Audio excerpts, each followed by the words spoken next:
നമ്മുടെ പ്രശ്നം എന്താ? ഇവിടെ പ്രശ്നം എന്താ? എട്ടാം പ്രതി ശിക്ഷിച്ചില്ല. എട്ടാം പ്രതി എങ്ങനെ ശിക്ഷിക്കുന്നത് ഒന്ന് പറഞ്ഞു തരാമോ? ജഡ്ജിമെന്റ് വായിക്കുന്ന എന്റെ പൊന്ന് കേരള ജനത, ഞാൻ ഒരിക്കൽ കൂടെ കാലെ പിടിക്കുക.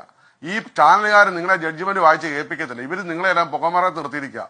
ഇവര് പറഞ്ഞ കള്ളങ്ങളെല്ലാം പൊളിഞ്ഞടുങ്ങി. ഇവര് പറഞ്ഞത് മുഴുവൻ ആരോപണമാണ്. കോടതി പറഞ്ഞ കേട്ടായിരുന്നു വാജ്പേയി?